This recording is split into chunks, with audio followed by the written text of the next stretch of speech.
Bandwidth for all shows on the Aussie Tech Heads network is supplied by Aussie Tech Heads Web Hosting. For a fast, affordable and reliable Australian server with fantastic support, contact Aussie Tech Heads Web Hosting at aussietechheads.com.au. Aussie Tech Heads, Australia's best hosting service.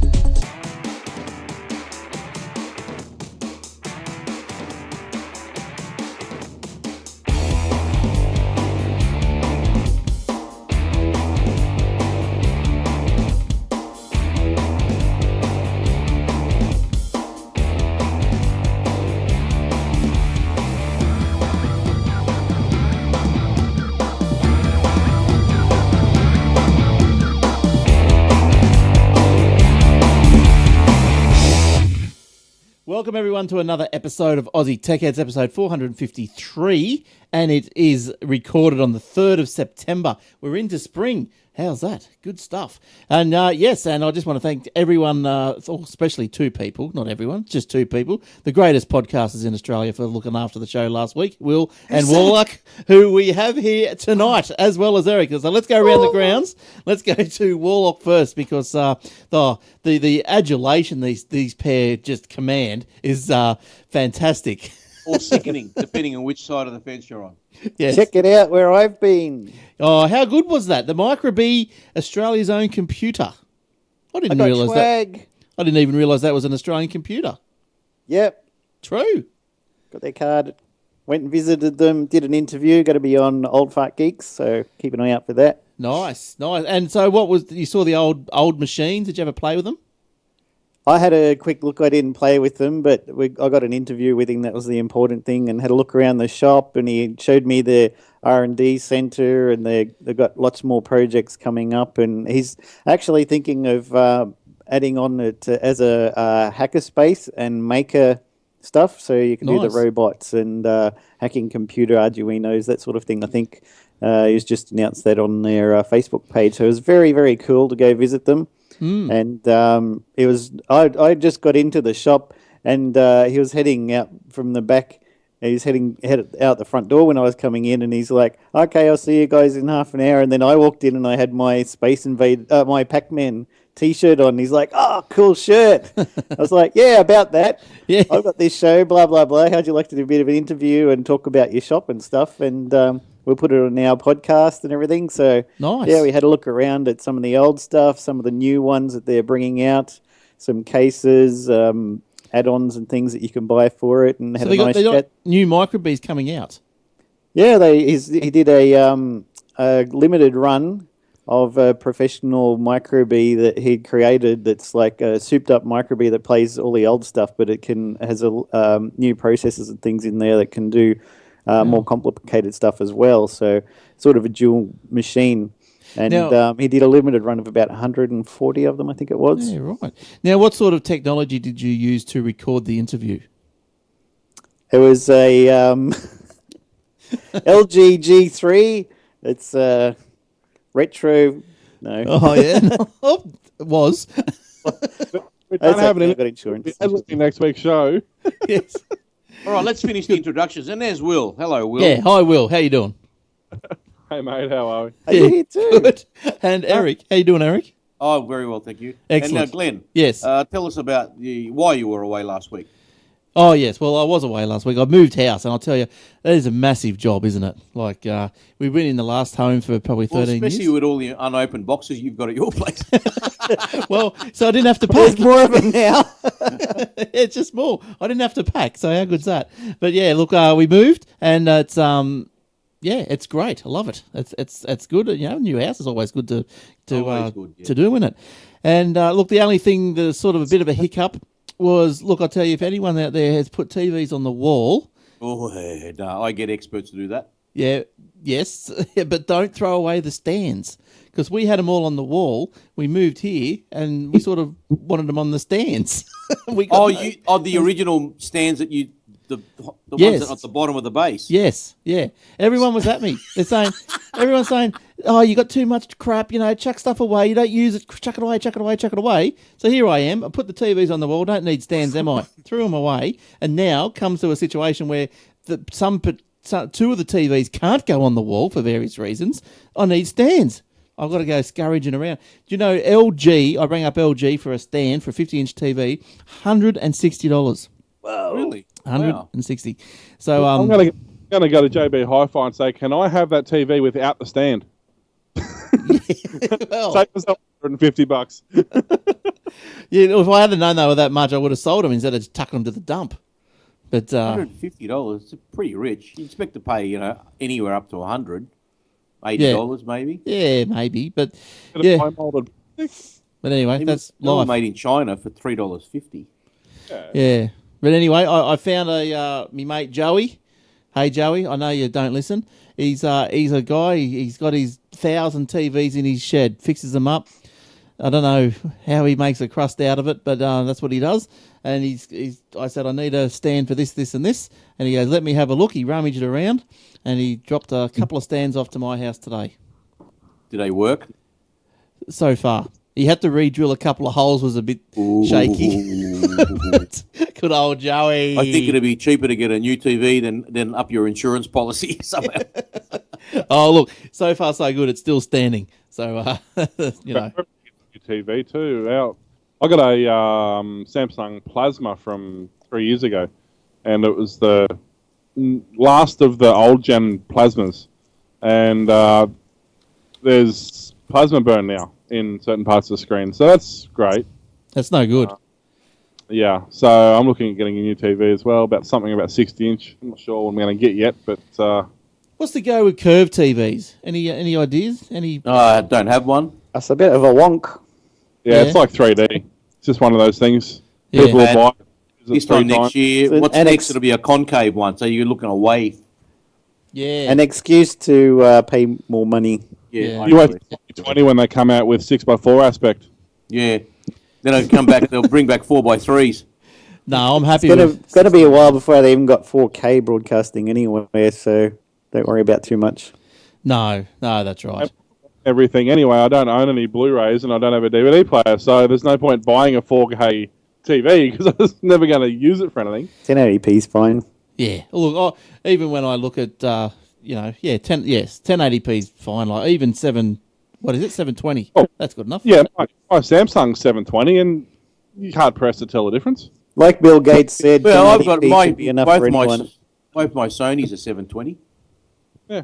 Right. Well, they're 9 years old. The only time you do notice it a little bit is when you plug the laptop in and you've got to downscale the laptop a little bit. Yeah, a little bit. Yeah. Well, when I bought mine, I think a car would have been cheaper. Yes, they were expensive back in the old days, back in 2005, were they? 2006 or 7, I bought this. Yeah. Yeah. I paid $1,500 for a 26-inch LCD. Yeah. See, Well, that's pretty good. I got mine when Wow Sight and Sound were closing their doors. Wow. And I paid $500 for a 54-inch.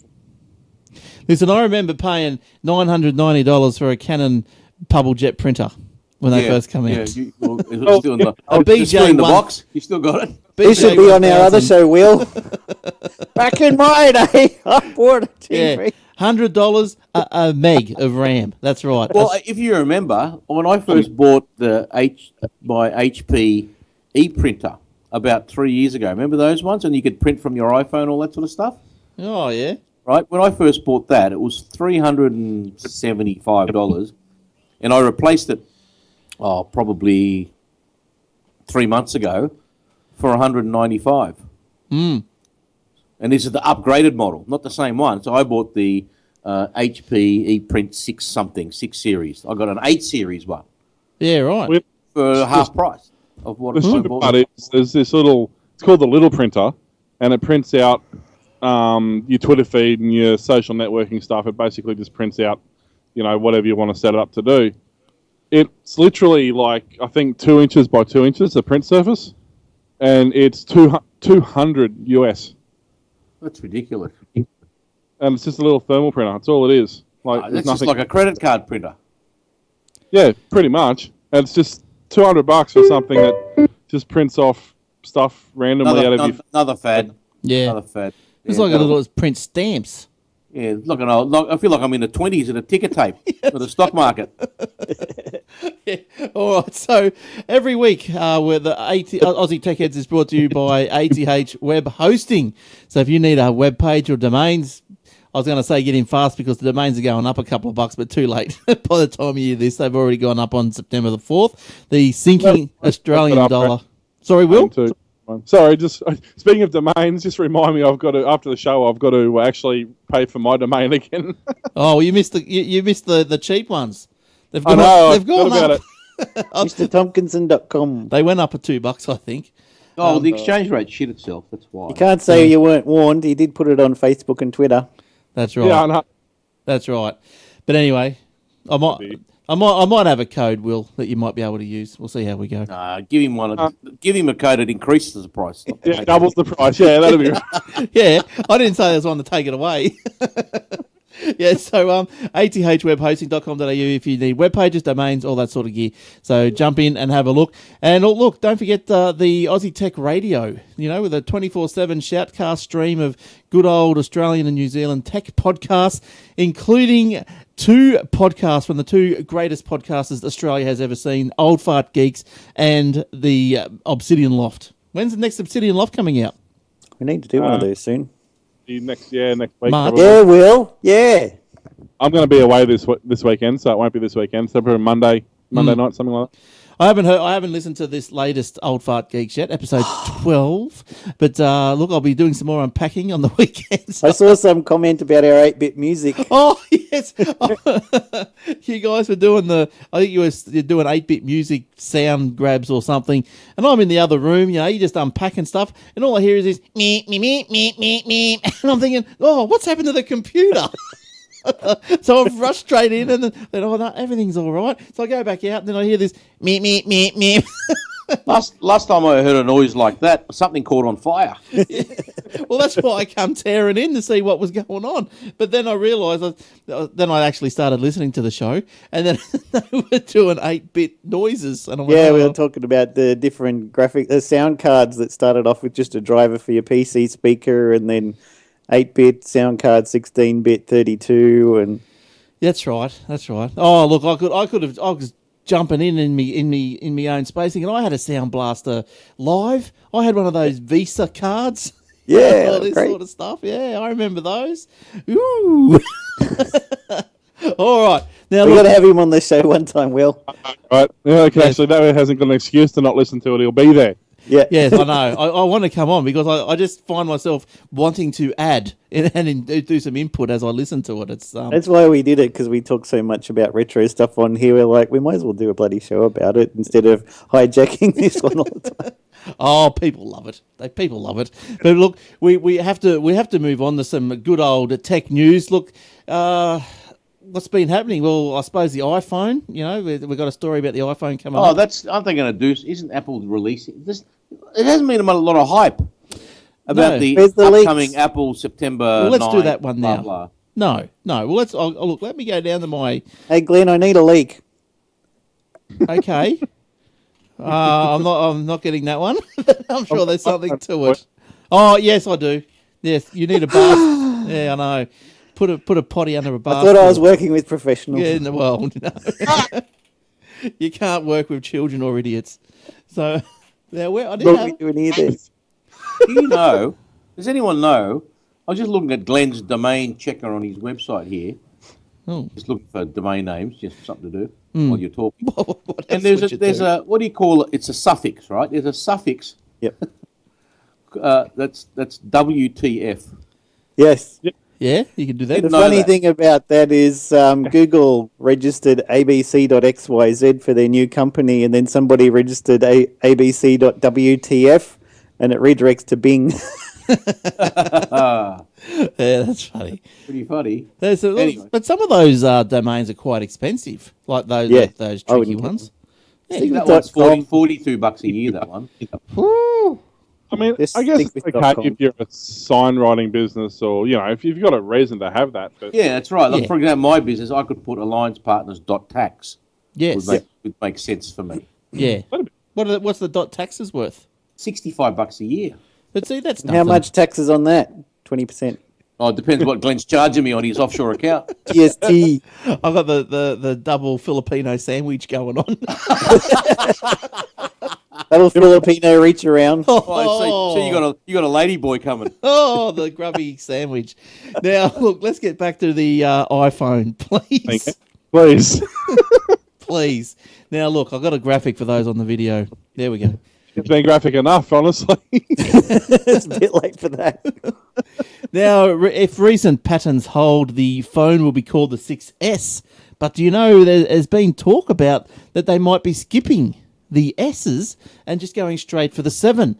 And I sat here thinking to myself, right? But they might be right, you know.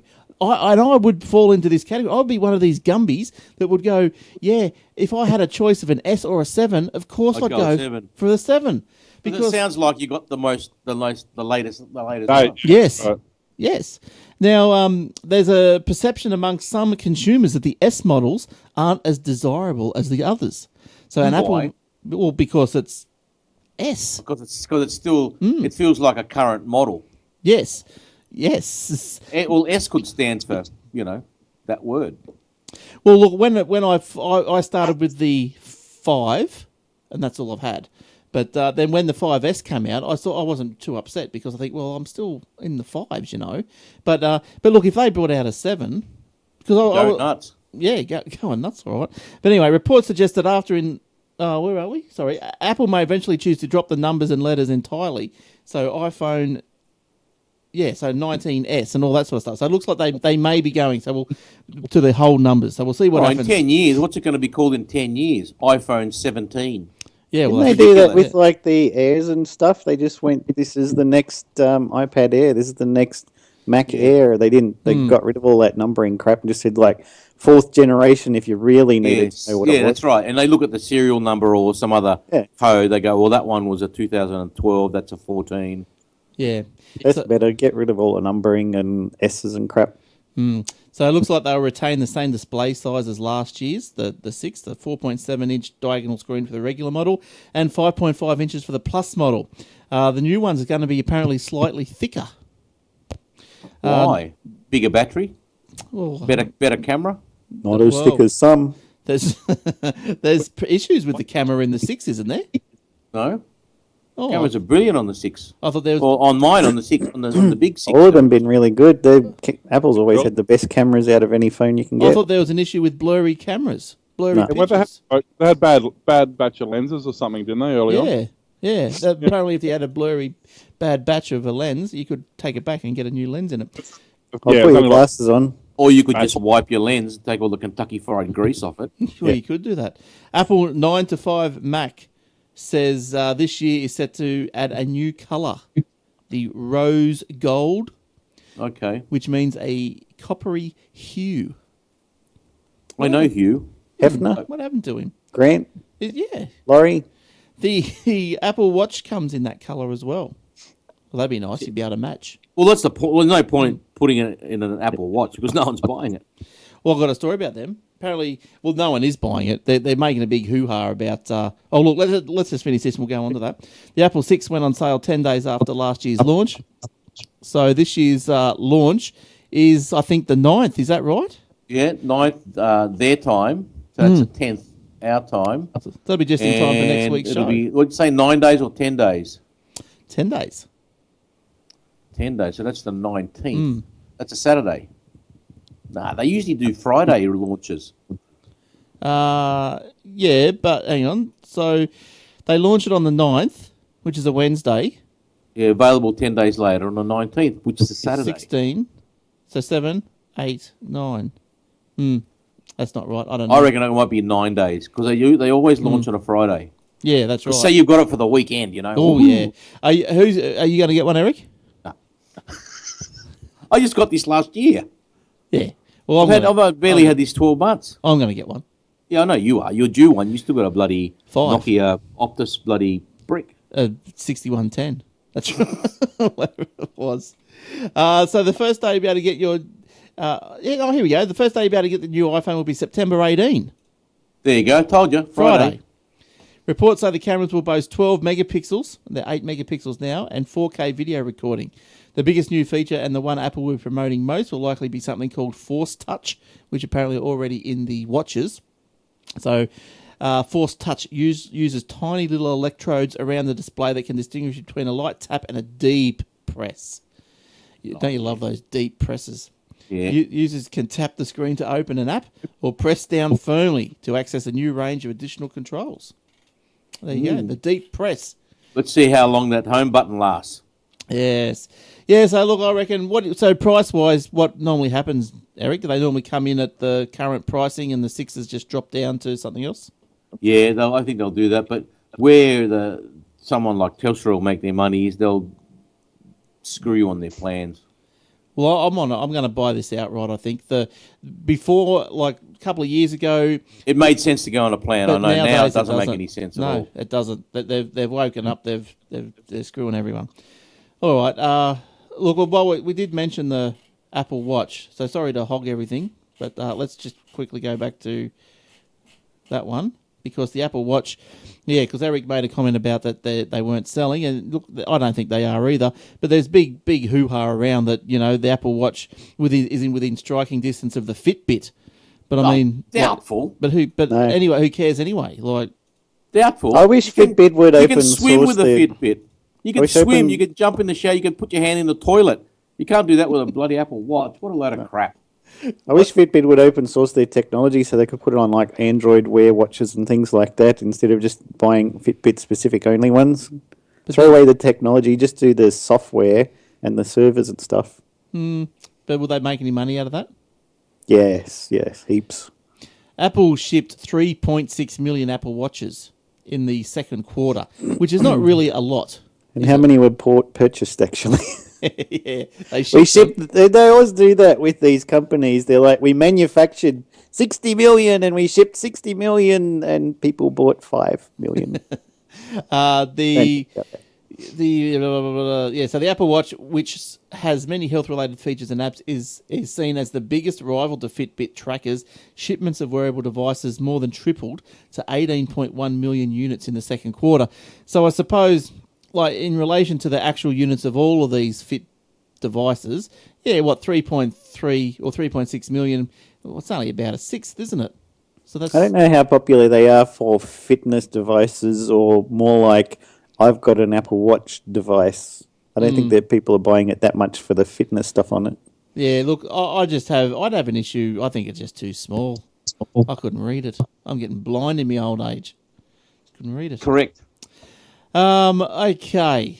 Which is that one? That's the Fitbit? Fitbit. Oh, yeah. What have I got? What have you got, Glenn? Fitbit, is it HR? I don't know. I think mine might be the Garmin one. I think. I'll tell you, the day that I moved, the day that the removalist turned up, that was the day I'd done the most steps since I've had the Fitbit. I did just over 30,000. Nice. Oh, wow. Yeah. Wow. Massive day. I'm cheering getting 10,000 a day. But I was on my feet for 16 hours. It was just, yeah. Who's your fitness device, Willie?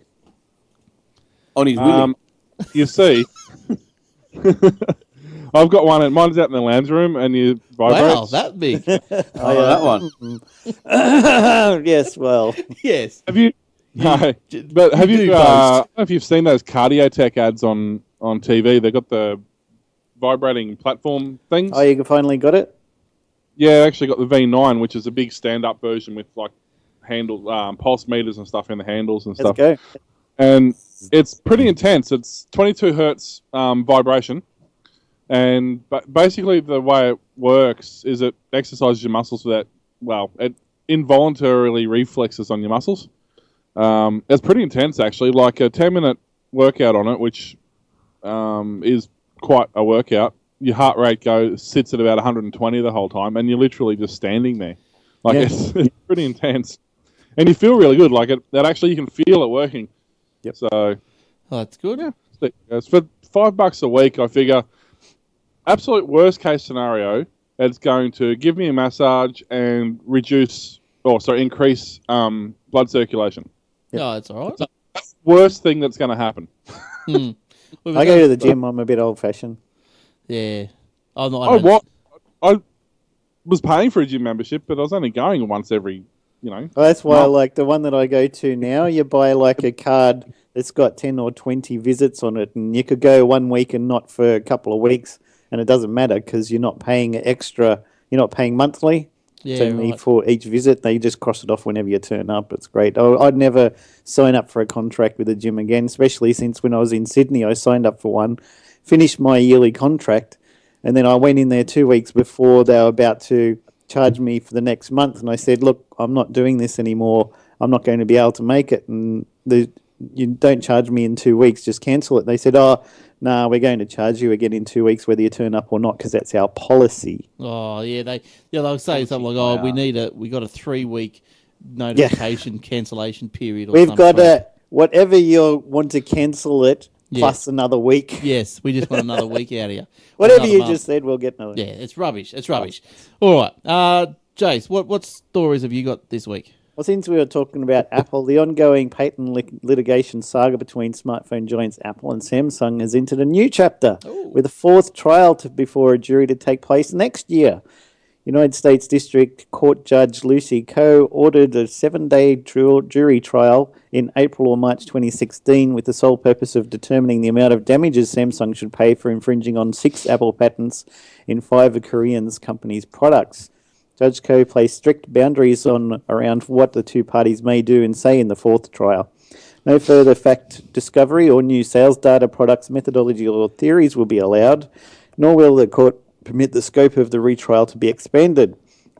Koh also set time limits for opening statements, closing arguments and hearing of evidence, and how long the legal documents presented by each side can be. Apple and Samsung have been battling each other in court since 2011 over allegations that the latter copied the former's technology and intellectual property. Samsung has been on the losing end in the legal war, with the 2012 jury awarding Apple over $1 billion in damages, a figure that has been whittled down considerably over the following years to closer to $128 million. Well, is this ever going to end? Like what? No. The 19S will be out before Those this lawyers are ends. making too much money from this to be able to let it end. Why would Come they on. finish exactly? Yeah, But is this right. not they just got nothing better to do? Or because Apple doesn't want the money, No. and Samsung. No, it's the principle. But Because if you don't protect your patents, you lose them. yeah, but the actual phone that started it all off did look like an Apple III, Yep. an iPhone 3. But now they don't look anything really much. Now, but they're probably going after the internals now, and the swipes and the touch screen and all those other finicky little things. Yeah, right. It'll be still going on when we're 60. Oh, probably. And what are you? And I still won't have the NBN. No. How's your NBN, Will? And lead into a story On from its there. that one anyway, it's shit. Have they fixed up the side of your house? No, nothing's No. been done. My NBN doesn't even work. It's completely unusable at the moment. You still What, on your your phone? NBN? Yep. You can't use it. Who can you yell at? Well, Going I'm to, ringing. that's what you're saying. Again. What's that? I'm Who gonna you ring with? them- Is it through Optus? Would it make any difference if you were with anybody else? No, because NBN Co is responsible for the install, and they're the ones that screwed it all up. So Well, it's the install that's screwed up, or is it the actual lines just terrible? Well, the way it works is Optus, the resellers, so they go through NBN Co, who organises everything, and then the NBN Co contractors do the work. Dodgy brothers.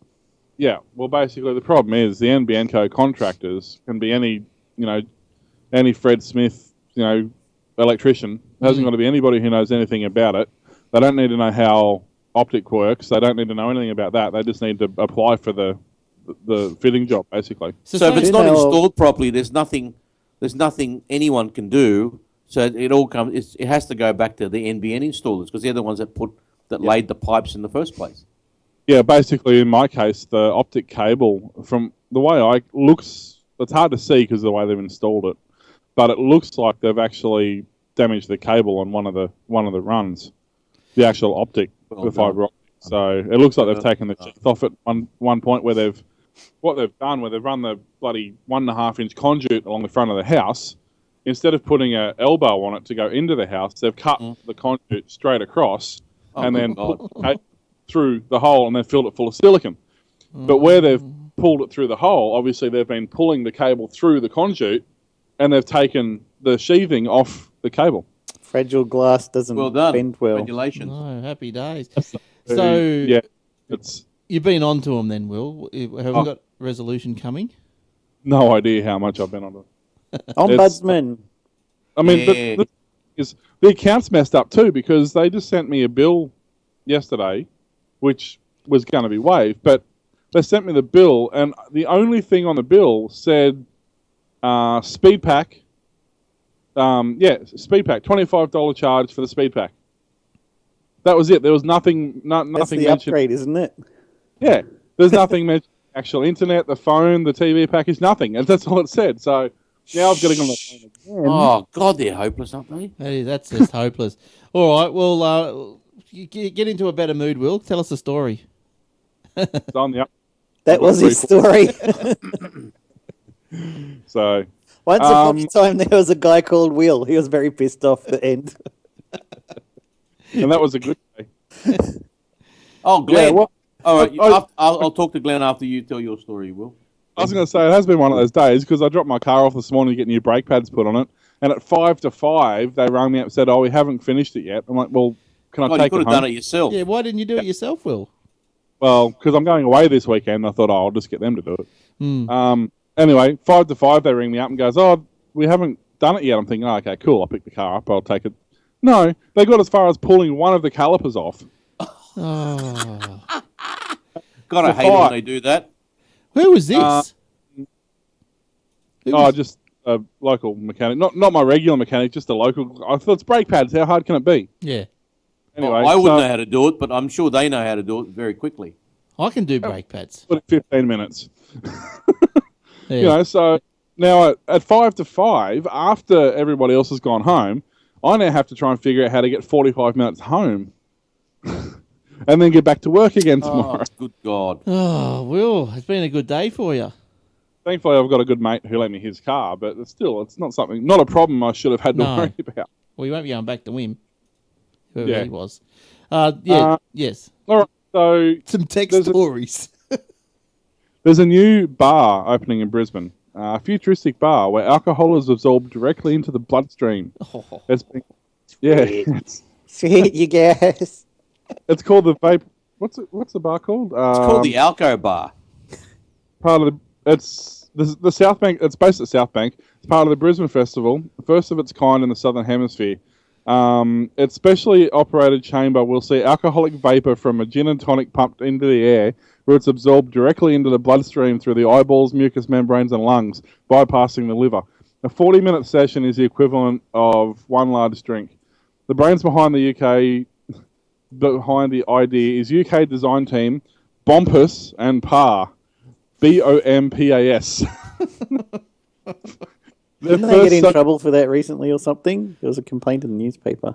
Yeah, their first so-called cloud bar, Alcoholic Architecture, opened in London in July. They claim inhaling alcohol eliminates hangovers and cuts calories by 40%. But the concept's causing some concern among health professionals who believe the side effects could be deadly, blah, blah, blah, blah. But the story goes on about how it's dangerous and now people are going to die more and stuff like that. But I think given that for the ticket price, you're only allowed in there for 40 minutes. And in that 40-minute period, it's designed to only deliver one drink. Mm. So it's, they've thought, and you can't just line up and go back in again. It doesn't work like that. What about if you breathe really fast? Like, Take a couple of deep breaths. you might. Last time I saw many mules. What if you went in there with a vacuum-type bottle and your little vacuum cleaner looks coming out of your pocket and you sucked all the air in and you, I'm good, mate, I'll see you later. And you went outside and just like snorted petrol like a, sucked it in like a balloon, helium balloon. But yeah, so apparently, I don't know, they dress you up deliberately in overalls so that you can't overexpose to it. Is this fair income or what? Yeah, it's fully legit. So you can come out with a blood alcohol reading. Yeah, Yeah, right. Okay. one gin and tonic basically it's the equivalent of. Yeah, right. And does it say how much it is to get into this dump?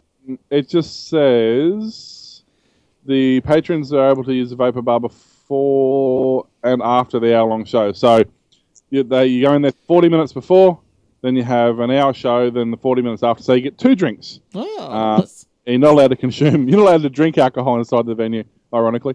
Great. But it doesn't. Isn't that the fun bit? Well, yes, you'd think so. Harry Parr from Bompus and Parr said the bar's humidity levels sit at 140% to enhance flavour perception.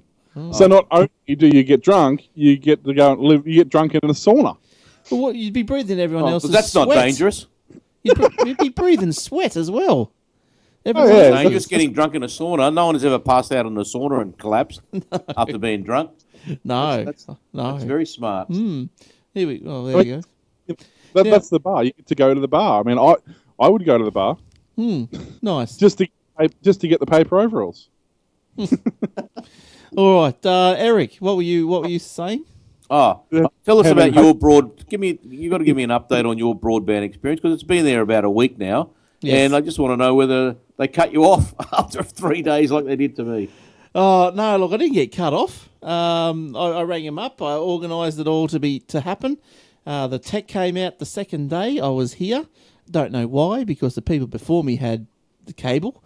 But anyway, they said they'd send the tech out, no charge. So out he trotted, and he checked all the ports and everything in the house, all the outlets and stuff. The biggest problem I had was when I wanted to confirm what plan I was on, because I didn't get the speed boost, and because I didn't get the speed boost, because this is when I organised everything, I said this is what I want. I negotiated with the person on the phone, or luckily through chat, because it was all. It was all, it's legal document, which I later relied on and lent on to push my point. Now, and so I didn't get the speed boost. I ring him up. Oh, speed boost. No, it costs extra $20. I went, well, this is crap. I said, let's go back through this, me chat, and you'll see that everything here is for $95. So anyway, the upshot of it all was they go, look, we can get rid of your home phone. We can give you the 500 gig cable, we'll give you the speed boost, and all for $95 a month. And I went, fine, that'll do me. So that's not too bad. But the night before I actually got all this finalised, I rang Telstra, and I don't know if it was because I rang at night or what, but I rang them up, the lady says hello, Filipino, whatever, and I said, I just wanted to find out, please, what plan I'm on, and she goes, let me have a look. So it takes her 5 minutes. She comes back and she'll go, how much data have you got? And I went, well, 500. You tell me? Yeah, 500 gig. She goes, okay, that must be our medium plan then. And I said, can't you look on the screen in front of you and tell me what plan I am on? How much am I paying per month? And she kept on going, well, now the medium plan is this a month and the large plan is this. And I said, what does it say in front of you? In my accounts, how much am I paying? She had no idea. No idea in the world. And I started going through analogies. I'm saying, if you subscribe to a newspaper and you ask the guy how much a month is that, what would he say? He'd tell you. He would tell you. She was hopeless. And then I rang another woman, hopeless. And I'm just putting it down to I just rang at 11 o'clock at night. I'm just putting it down to that. They just got the cleaner. I don't know. But yeah, it was pretty crazy. It wasn't a very good experience. But anyway, look, got on to the guys that did the moving team. They were pretty good. They sorted me out. I just told them, look, mate, this is what I want. Blah, blah, blah. They had, no worries. We'll get it done. So they were good. So anyway, I'm up and running. So that's good. I got another story. How about I got a couple with PayPal. Yes, tell me about PayPal. This is awesome. Reading about this the other day, but I wasn't quite sure what they meant.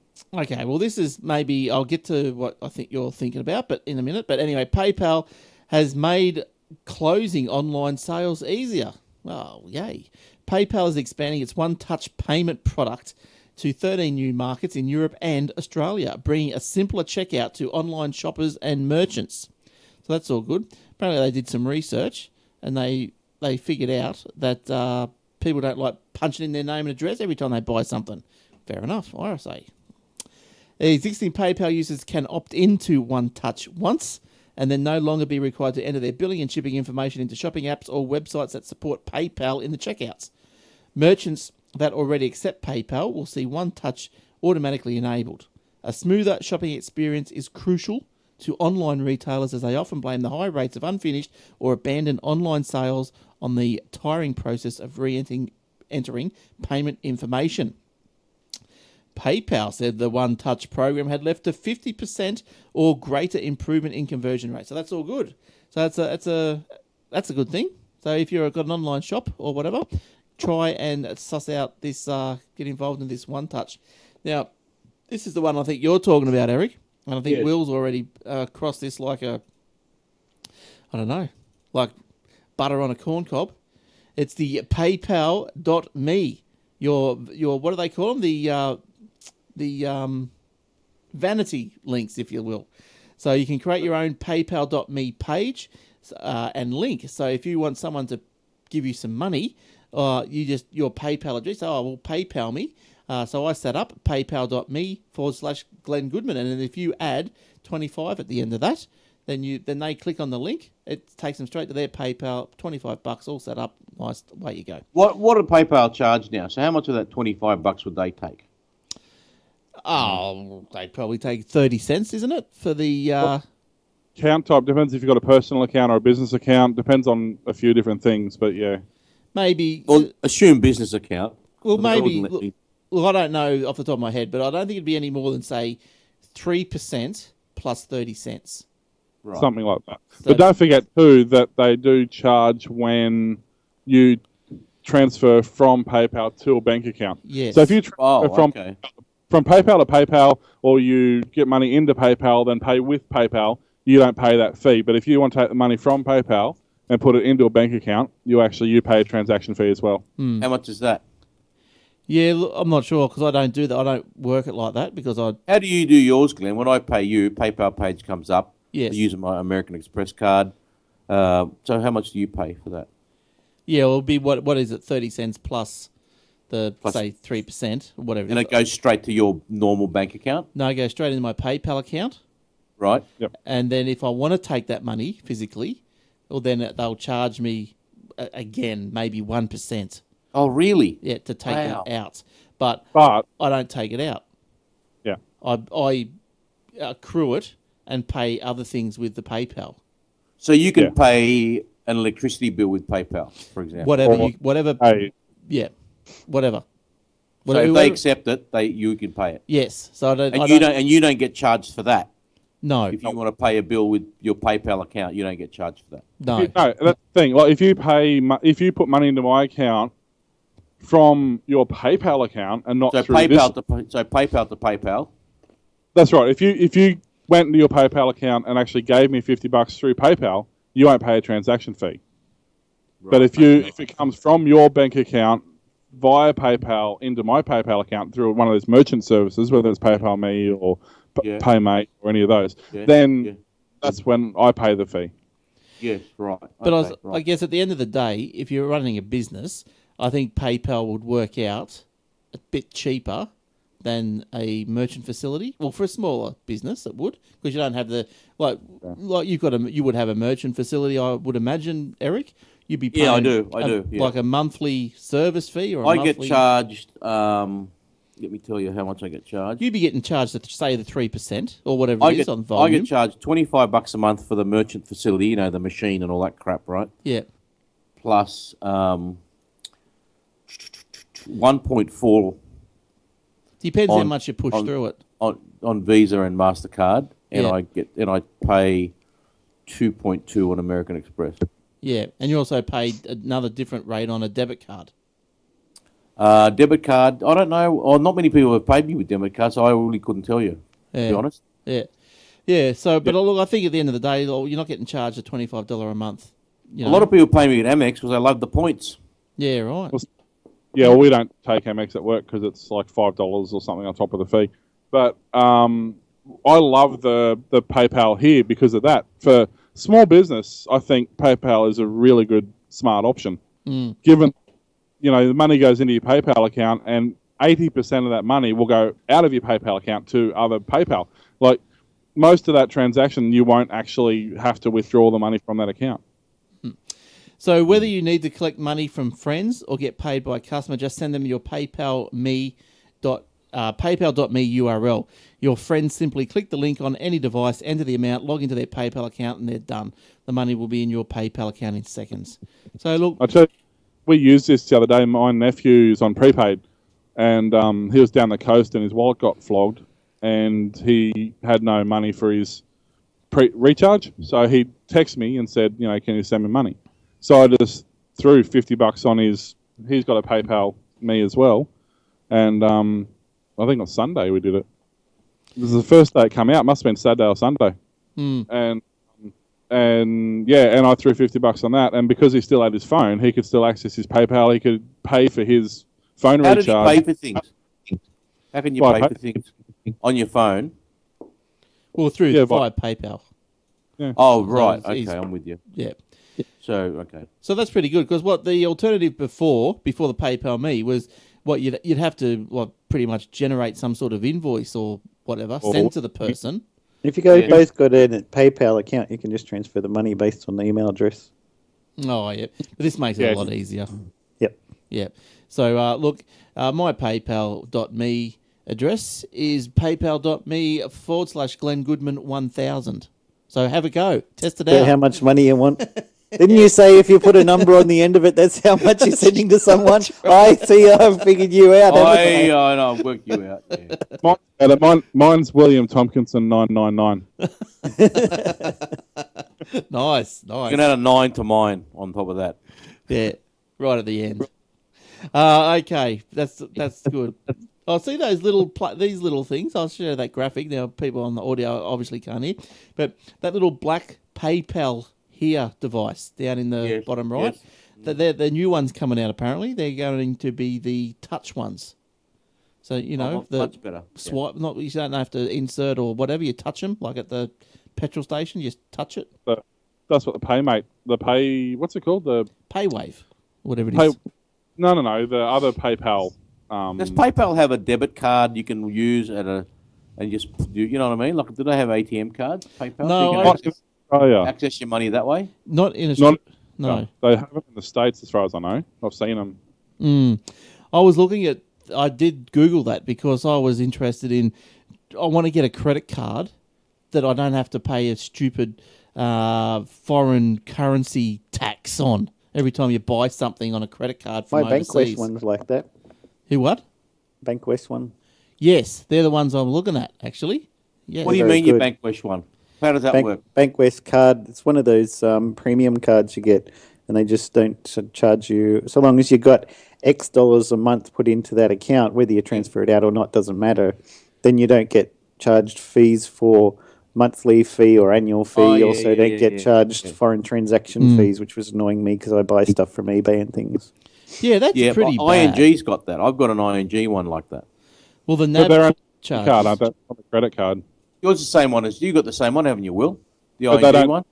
Yeah, they only do a debit card, though. Yeah, it's just debit card, yeah. Yours is a credit card, is it, Bankwest? Yeah. Oh, okay. But remember, I would have thought that, the fee was incorporated into the exchange rate. That's why there's a buy and a sell. Could be, yeah. And now, there wasn't enough for them. Every time you buy something overseas, there's an extra 3%.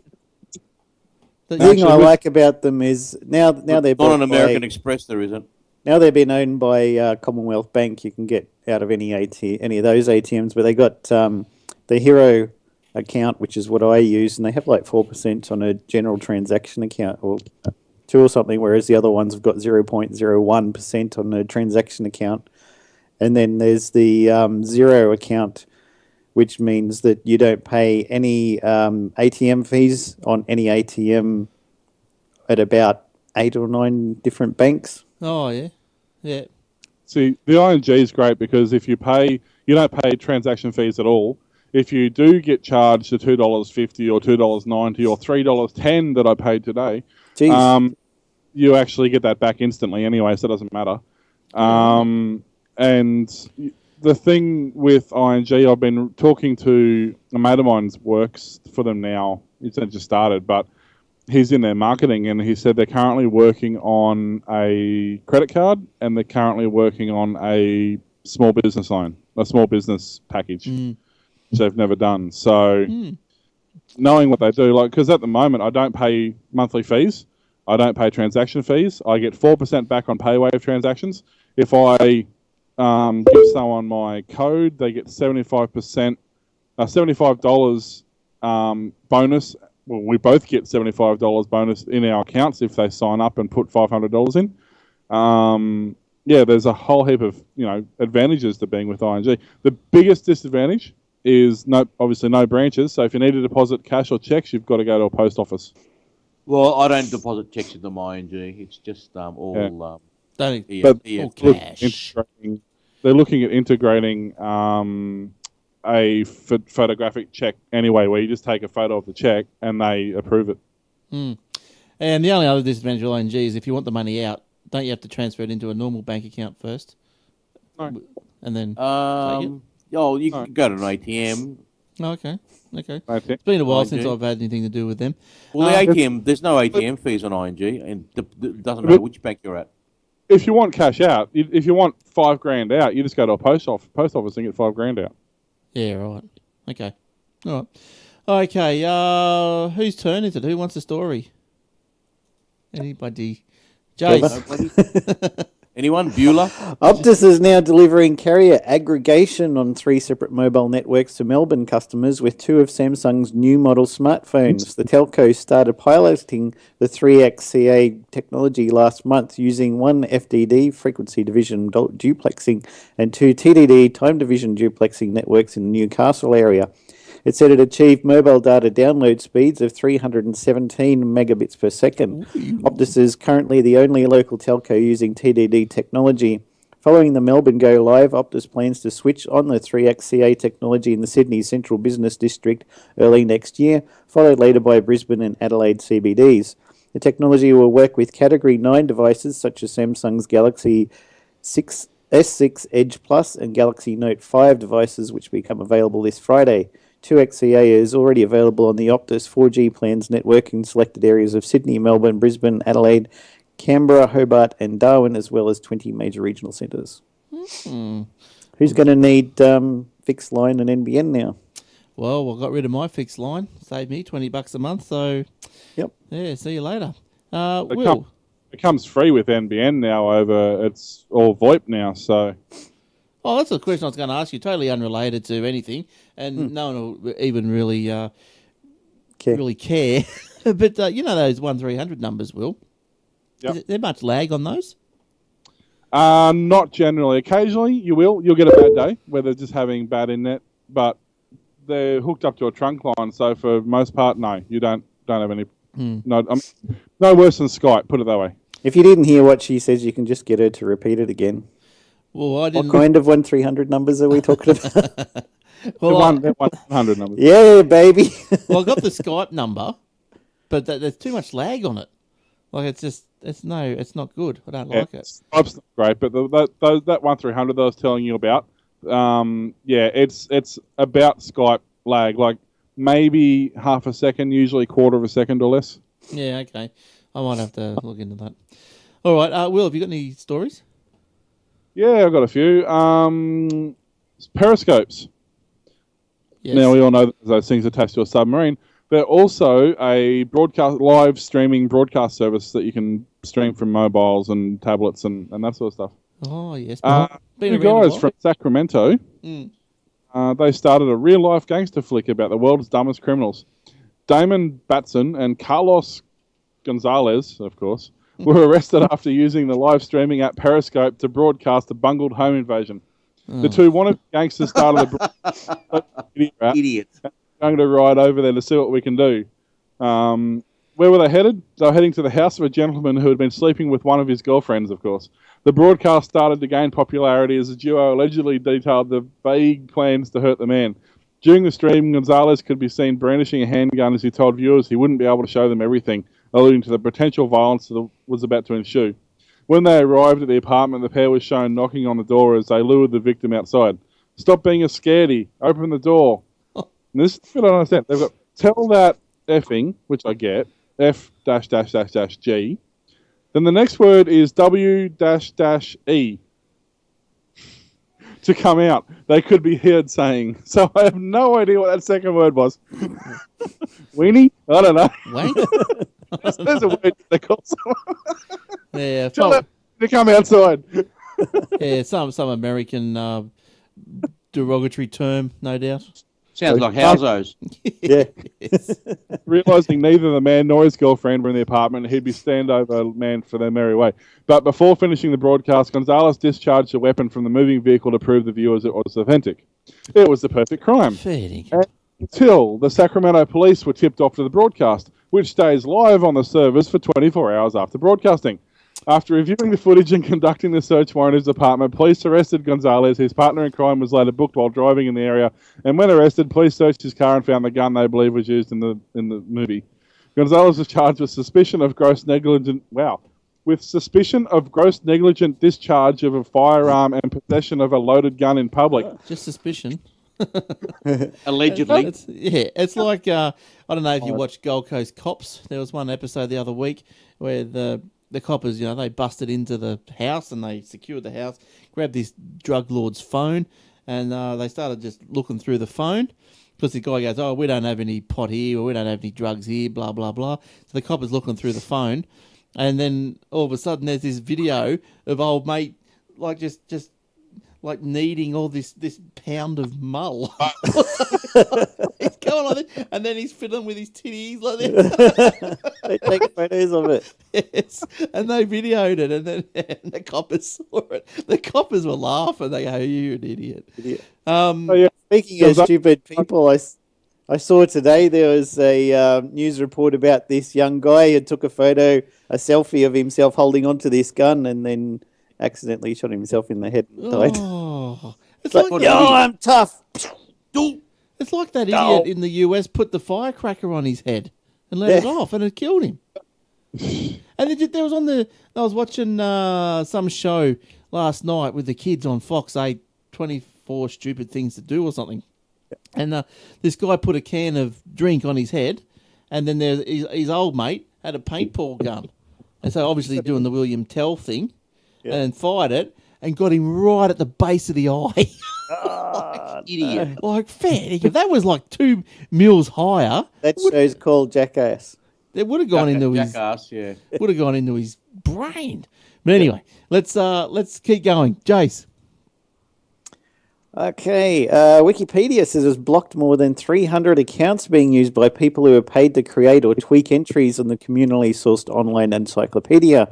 Weeks of investigation revealed 381 accounts were being used at the English version of Wikipedia for black hat editing, in which people take money to promote outside interests without disclosing they're on someone's payroll. Wikipedia is powered mostly by volunteers and bars paid advocacy that is not disclosed, such as in the case of museums or universities having employees tune entries related to exhibits or institutions.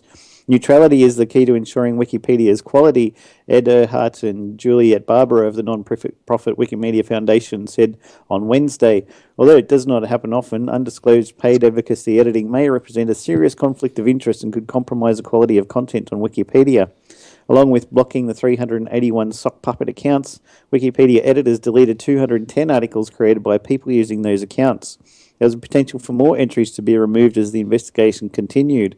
Most of these articles, which were related to businesses, business people, or artists, were generally promotional in nature and often included biased or skewed information, unattributed material, and potential copyright violations. The edits made by the sock puppets are similar enough that the community believes they are perpetrated by one coordinated group. The accounts identified during the investigation were used from the end of April to early August, but the nature and quality of evidence suggested that the paid scheme was operating for some time before being discovered, according to Wikipedia. Yeah, look, Wikipedia. I think everyone would use that. Everyone use Wikipedia. Yep. It's it's high in the Google search results, isn't it? It's a good place to start, but you never rely on it entirely. No, you're probably right because of its changing and editable nature. I mean, that's a good reference point, but you just. But look, you'd have to say 90% would probably be right, wouldn't you? If you'd have put a it's figure pretty on good. it? Did you know that clicking on the first link in the main text of a Wikipedia article and repeating it for all the articles eventually gets to philosophy? Well, that's better than what used to happen with the old Encarta. Remember Microsoft Encarta? Yeah. The one that CD and had the really dodgy video links? Yeah. Microsoft had a little Easter egg in that, and after a while, no matter what link you started with, if you continued to click the links all the way through, you would end up with sex every time. Yeah, right. Okay. Yep. That's just one of those little things. I think I might have an Encarta hanging around here somewhere. Oh, Probably my still God. back had never been open. Probably not. Along with everything else in his house now. He just leaves everything in cling wrap forever, and then you never have to worry. Then I don't have to pack it when I move. That's right. Doesn't get dusty, doesn't break. Yeah, If true. you want to check out Wikipedia, you could start with a search to sort of get the ball rolling. You could look up like dihydrogen monoxide. So look that up and see what it gives you. Okay, I can't even That's spell on it. Facebook. I use that one. Warlock would be the only other one who knows what dihydrogen monoxide is. All right. It's a dangerous substance. It kills people. It's in a lot of dangerous chemicals and things. It's in everything. It's really Can't bad. get away from it. Now you Yeah, would it's in organic crops and everything. have noticed through the week that Google has changed its logo. Yes. And it made That it was too. it. I hate it. Yeah, it looks a bit With the animation thing. Worst logo ever. looks a bit Sesame Streety, Yeah. like the Cookie Monster. Yeah, it does a bit. The Doesn't hand that comes up and rubs off the old one and draws on the... But The actual G, I don't mind the G logo. Like when you see it abbreviated as just the multicolored G. I get Yeah, it. it's in the fave icon. Yeah. As soon as I look at it, I know it's Google. Like I don't need to be told. yeah, yeah, In terms of the actual Google logo, if you actually click on the Google, if you go back to Google logo throughout the years and what it was, because they keep a list of everything that's ever been. And it's very reminiscent of their very early ones, actually. yeah. So they've changed the colours. Not the colours. The font. They've taken the serifs off, and they've changed the G. So look, it's not really gonna wreck my world, but yeah, I suppose we'll get used to it. It's the biggest logo redesign since 1999. People have likened the typeface to that used in a children's book. Oh, there you go. I thought it was a bit Sesame Streety. Yeah, there you go. Infantile, I think the word is. Yes, that's how this article has described it. It's infantilized. And If you look on my screen there, that's the first logo they had in 1998. That's how it started. Yep. And then they changed it, they changed it over the time. 99, they streamlined That's it. the better one. 2010, they flattened it out. 2013, they changed it and it's almost like the original logo when they first started. Really, I like that G though. That's cool. yeah, that's all right. That's all right. But yeah, you look at the first logo; it's almost the same. Well, someone's going to be scrubbing that off the windows. They're going to have to redo the windows at Google head office. Yeah. Alphabet. Yeah, what's going on with that? But anyway, Alphabet. Thank you very much. Dumbest name ever. alphabet soup. You got the play school lettering. Oh. Now, Google's also Google is to pause flash-based adverts. So this is just another nail in the How coffin just for about Flash. don't show them at all. Ad block. Yeah, Google's. Oh, I was listening to you guys carrying on about ad block too. Google's Chrome browser will start blocking some internet adverts that use Adobe's Flash technology. This week, Google said it had taken a step to help web pages load faster and preserve the battery life of mobile devices. It has introduced tools that help people convert Flash adverts to ones that use an alternative technology. Many people and companies have turned against Flash in recent months, saying it slowed down web browsing. Apparently, Google AdWords is no longer serving up Flash ads. They're being auto-converted to HTML5. In early July, Firefox has put a stop to showing Flash material. Flash has, Less flashing on the internet's got to be good, right? That'd be a good thing. It has to be. Well, you can earn. You can get a degree from it. Not a degree. What's it called? Scholarship from flashing on the internet. Oh, right. You'd know. Did you get a free trench coat with that? With that course? I got a story about that. Now, okay, so yeah, Flash. So Apple was the first to start kicking this off, weren't they? Yeah, they were about, at least 5 years now. Yeah, when Steve Jobs was still around. He didn't like Flash. I hated Flash. He said it just clogs everything. Well, he was right. It clogs everything. The Yeah. battery life on on Android phones is shocking when you're running Flash. But so anyway, Flash is going just about gone. Will, you got any more? Yeah, I've got a few. Just quickly too, there is we talk a lot about Firefox and Chrome being the main two that we use, but there are plenty of other options as well, depending on your application. So don't just assume there's other ones. There's things like SeaMonkey, which is sort of a predecessor to Firefox, almost went on a different path. Pale Moon, WaterFox, those sort of things. So, find a browser that suits you, that you're happy with. The plugins do what you want to do, that sort of stuff as well. So, it's entirely up to you what you want to use. But as I was saying, speaking of making money from flashing on the internet, Pornhub, the whole reason the internet was sort of made anyway. Don't know what you're talking for porn. Don't know what you're talking about. There's no other reason it was invented. What you do after?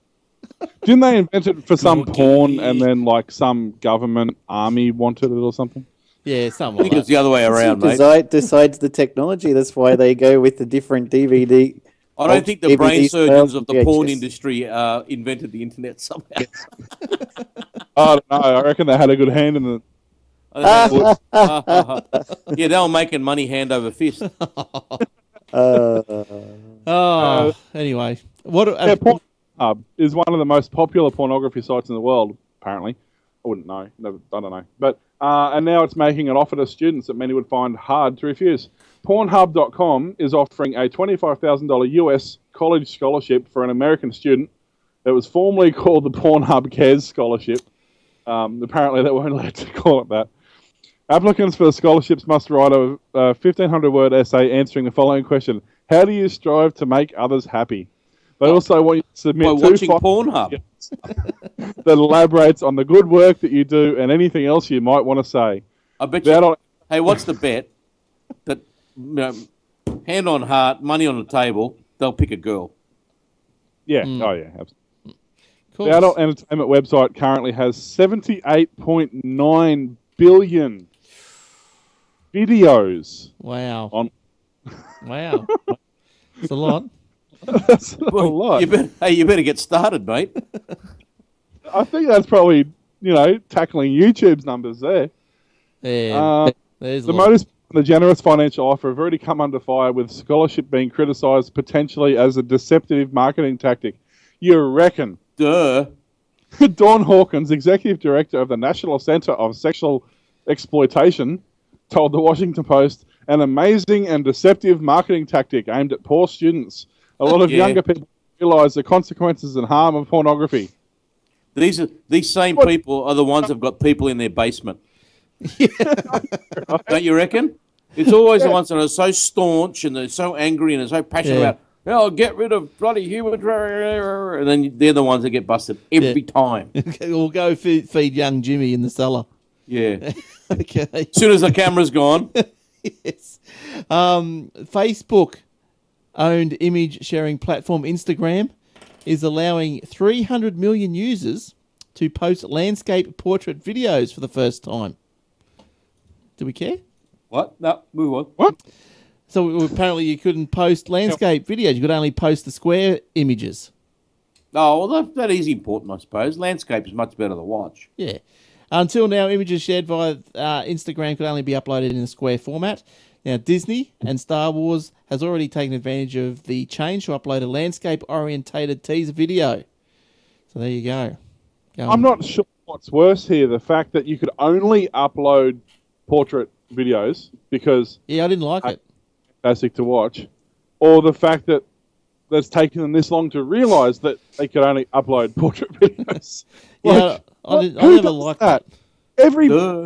See a portrait video, I just want to reach through the monitor and grab the phone and, dude, this way! You see how they cope with it on the news on TV? They got video footage from someone's done it on their iPhone and then they blur it out this way behind it. Actually, Well, they've see gotta do something. YouTube now. Actually, speaking of not going flash anymore, the new YouTube GUI is pretty schmick actually, but they're implementing a new system. If you've recorded in portrait, they actually will automatically, through digital enhancement, they'll actually drop and crop and resize it back to landscape so that you still get full screen. Yeah, right. You must be missing. It's not going to be perfect 16:9. It wouldn't be, but it'd be closer than what it is.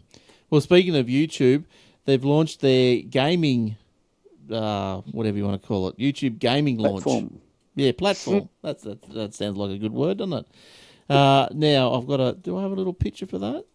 Oh, yes, I do. There we go. Look, I'll show everyone who's watching the video a picture. Probably something I'm thinking. YouTube Gaming is a dedicated app and website focusing exclusively on gaming content with a greater emphasis on live streams.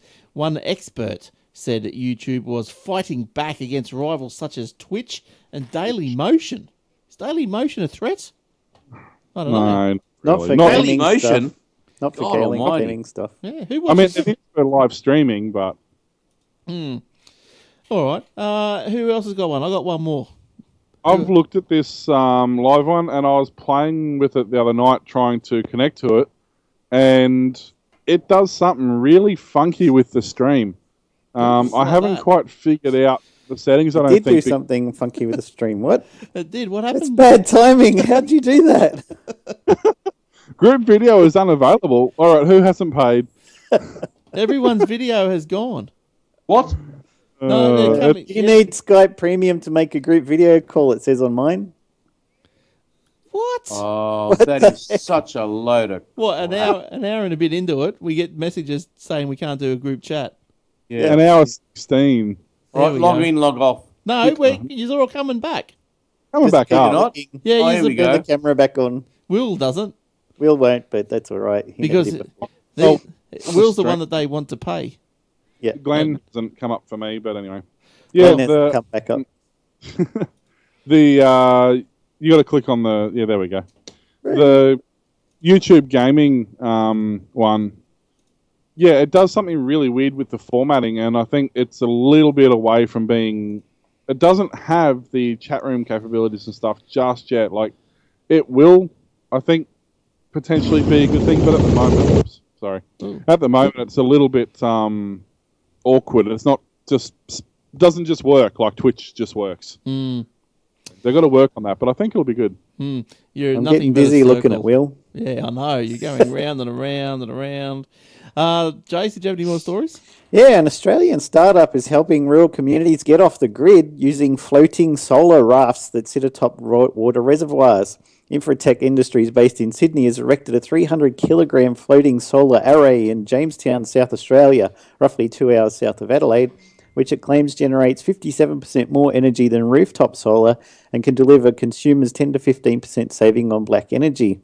With 4 more arrays in the pipeline, a United States subsidiary, and plans to expand to Europe and Indonesia, the company wants to use embedded generation to help communities develop their own infrastructure and power source.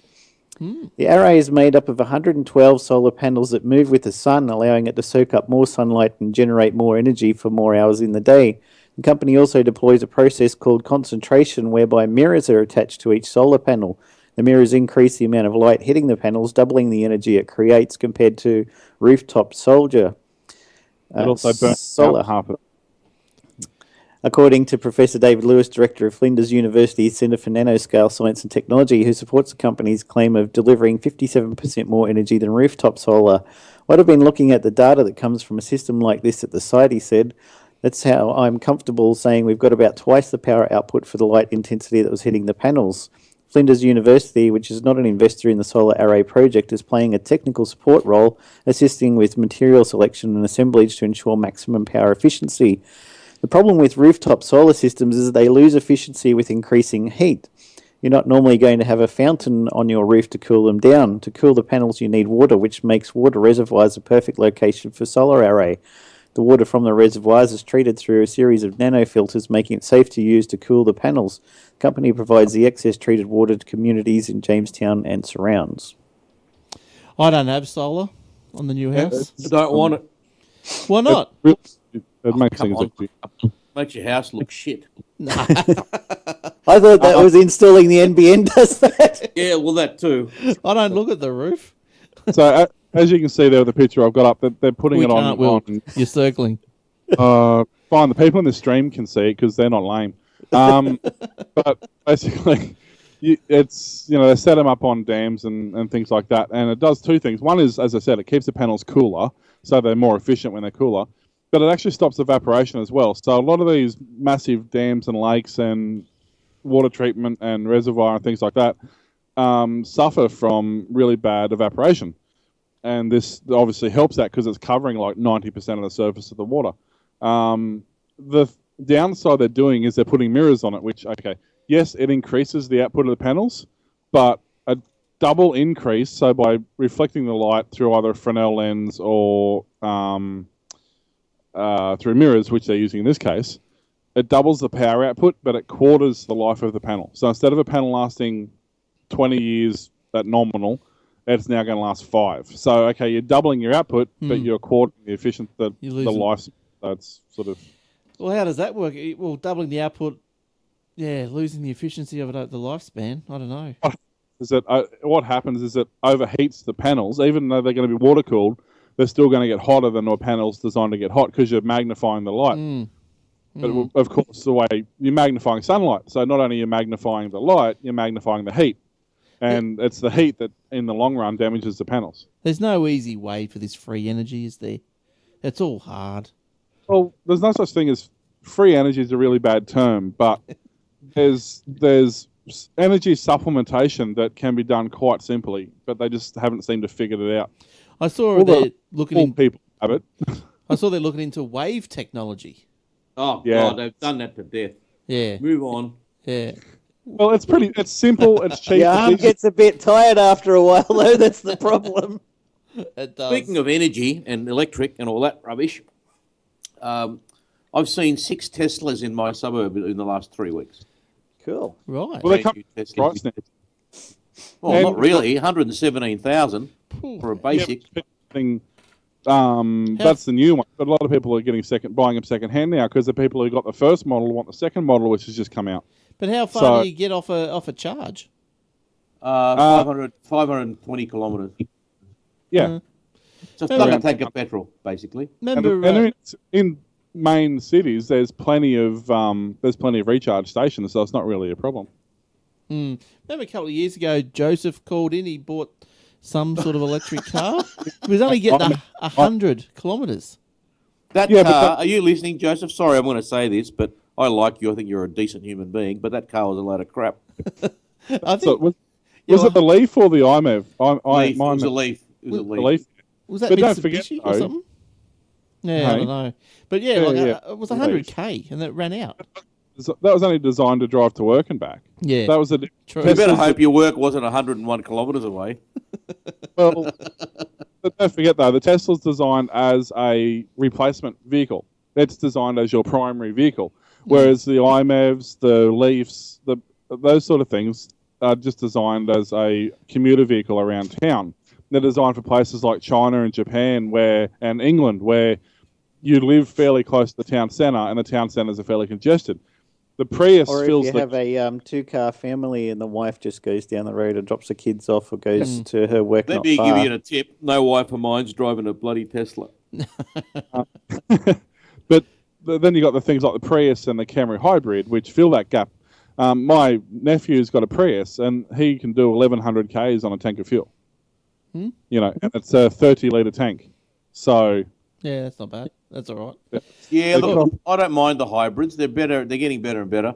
The hybrids. BMW are coming out with one soon that might tickle my fancy. Yeah.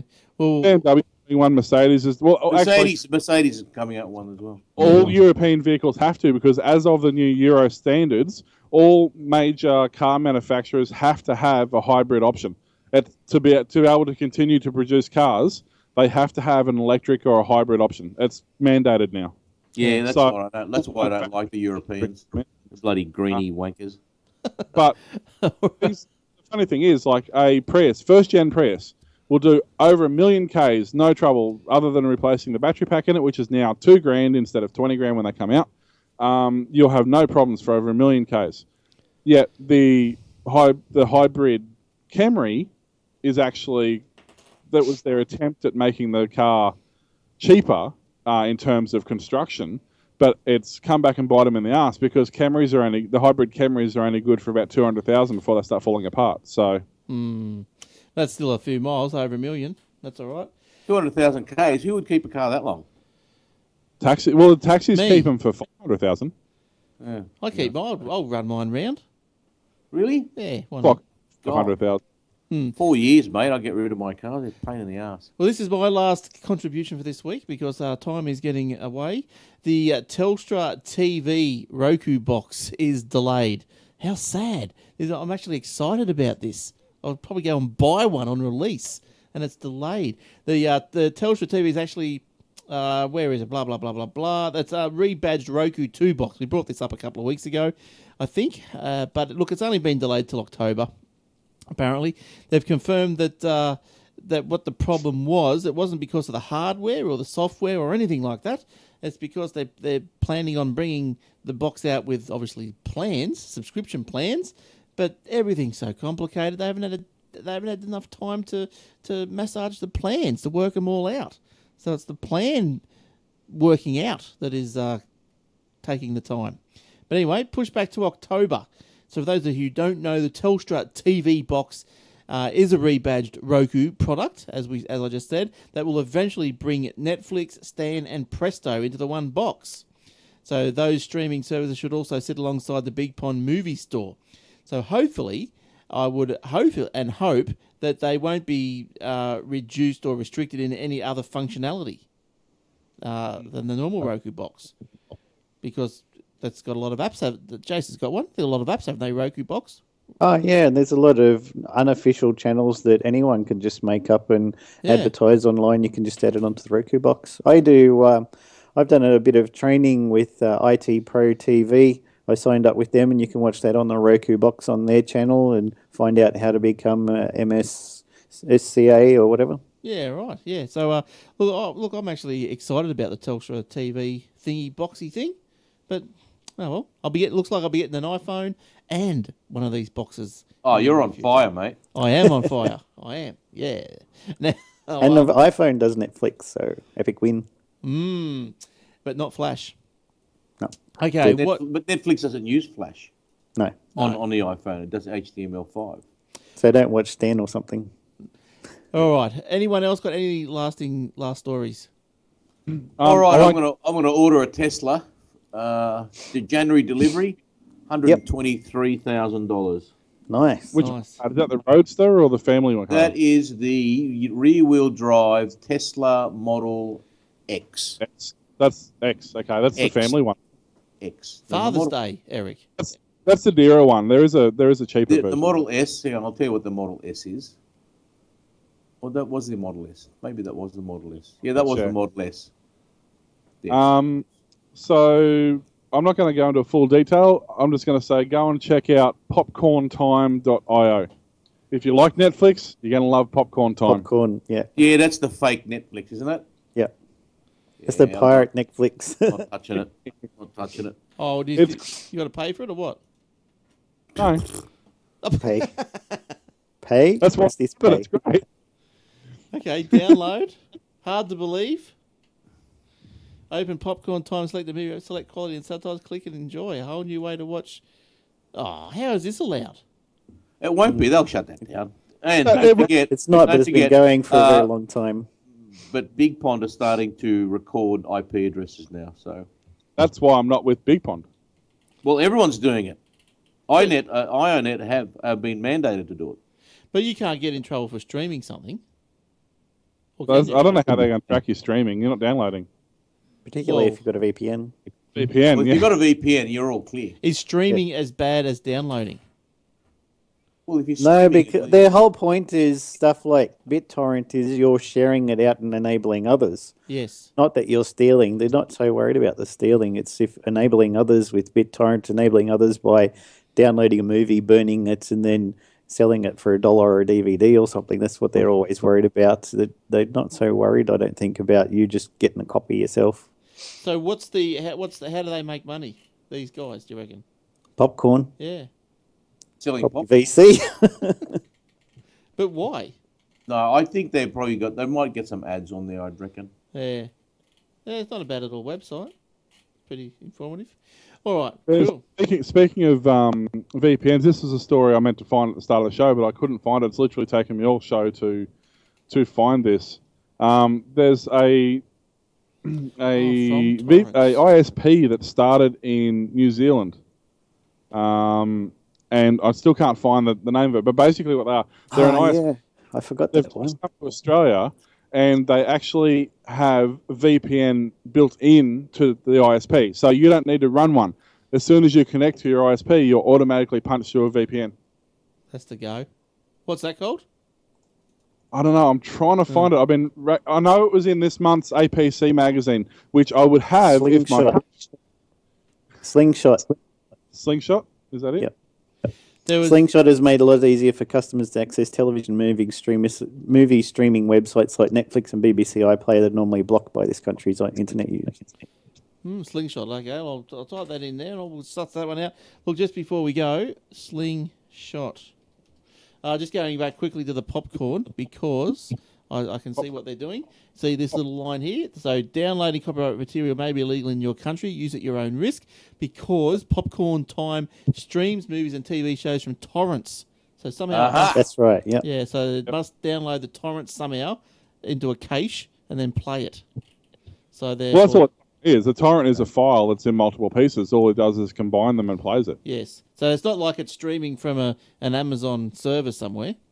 Or an Akamai server. Yeah, it's actually so it's a torrent. So anyway, check that out if that's what you Last thing that I found about it says Popcorn Time has no funding, gets run out of the pockets of a small community behind it, and no business model.